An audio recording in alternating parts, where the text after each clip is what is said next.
Baruch atah Adonai Eloheinu melech haolam she'akol niyeh bidvaro. It is only a few days since Elie Wiesel, Zichrono Livracha, may his memory be a blessing, passed away. Elie Wiesel died. He lived to a fairly ripe age. I think he was about 87 or so. And in a sense, he had every reason to be grateful to God. He saved himself from the Second World War, where many of his friends, and he describes in his books, how few really survived that terrible era of Jewish history that happened in our days, happened last century, happened in the 1940s. That's when it happened. When Elie Wiesel died, did he leave a mark on this world? Will anybody miss him? Will anybody remember his name? Oh, I think that many, many people will remember his name. Not because he was a Nobel Prize winner. He was a Nobel Prize for peace. That's what was the title of the prize that he got, because he promoted peace. He promoted understanding. You know, in the beginning, Elie Wiesel didn't say anything after the Second World War, like most people who survived. They didn't know how to put it in words. They didn't know how to express themselves. It is only maybe a decade later, or even more than that, people started talking about it. They realized what had really happened during those years. And I think that he became a conscience for the entire world. He brought the message of what happened in the Holocaust. But he went even further. You know, what happened in Africa also bothered him. He realized that the Holocaust is not only a Jewish problem, it is a world problem. And I can't forget the fact that he many a time insisted that indifference only helps the murderers, not the victims. When we don't react when there is injustice, we're really on the side of those that are the ones that commit all the crimes in the world, because those that are affected by them don't receive any solace at all. I used to go to the Fifth Avenue Synagogue, where he prayed also, and I knew him quite well. I don't want to say he was an intimate friend of mine, but he knew who I was. I certainly knew who he was. As a matter of fact, he wrote the prologue to one of my books about the synagogues of Venezuela and the Caribbean. A very nice prologue, because he was a very cultured man. You know, he wrote also a commentary on the Haggadah. I also produced a couple of Haggadot, and I quoted him as well. And I remember one of the things he said about the Haggadah that left an imprint in my mind. He said, why is it that you pay so much attention to the children at the Seder of Pesach? Why do you have 4 children, one is smart, one isn't, and so on? Why do you have the 4 questions? That seems to be like a central part of the Haggadah. Why so much emphasis on the children? You know what his reply was? He said that what happened in Egypt was really a war against children. And when you read the story, you realize, you know, the Pharaoh ordered that all male children should be killed the moment they're born. Then he asked that they be thrown into the river. You know, it was as if everything was against the children. When Moses came before Pharaoh and he said, let my people go, you know what he said? With whom are you going to go? So he replied, Bine Ureinu, we're going to go with our young people. Uvizkenenu, with our older people.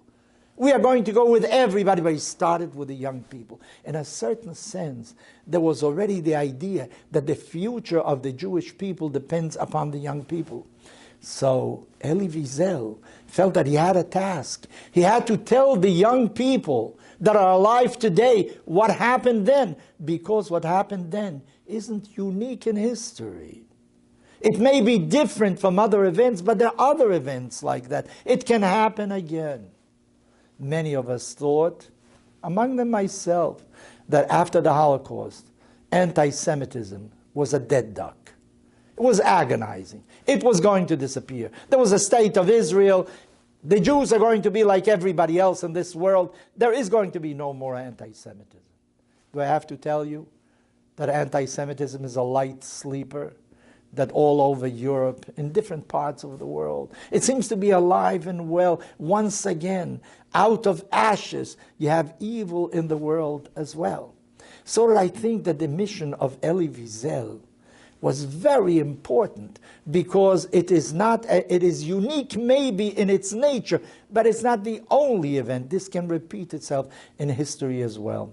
He was a professor in Boston, and he was a moral conscience of the world. I think President Obama expressed in those words that he was a moral conscience of the world. And you have to read his numerous books.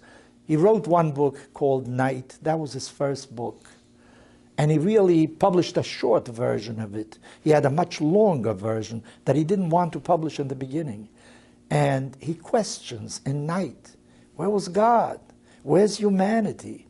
How can this happen in the 20th century, after all the advancement, after all the discoveries, after all this study, after thousands of years of believing in God? Where was God at that time?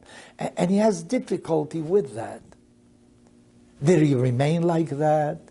I don't know what he felt inside, what his deepest emotions really were. But he went to the synagogue.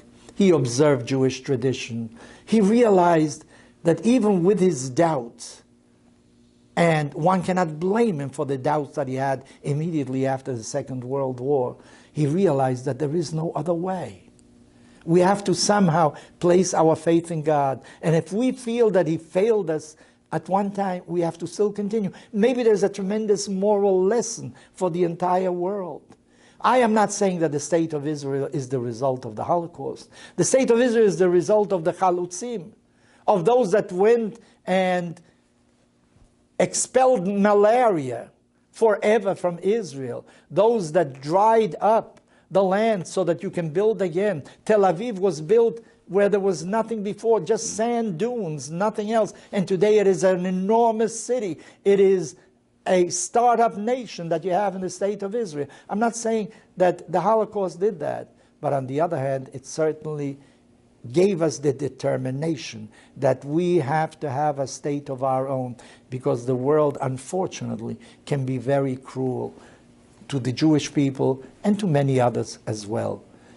But I think that a very important lesson is that indifference is not an alternative. Not to be involved is not an alternative. You can't stand on the sidelines. When there is injustice, when something happens in this world, you have to become involved. Because if you don't become involved, it'll be filled by evil. Ohavei Hashem, those that love God, must hate evil, sin ura, because there are no empty spaces in this world. They're usually filled. They're either serpents or there is water. This is the place where Joseph was thrown in by his brothers. And our rabbis say, it says in the Bible, ve'abor rek, and the pit was empty, en bo mayim, there is no water. But there were serpents. There were other things as well. Nature abhors a vacuum. Make sure that you participate, and the memory of Elie Wiesel, Zichrono Livracha, can certainly be an incentive to be on the side of those that suffer in this world, whether they're Jewish or whether they are not Jewish. But any human being that suffers should be our preoccupation, and we should give it the most attention that we can.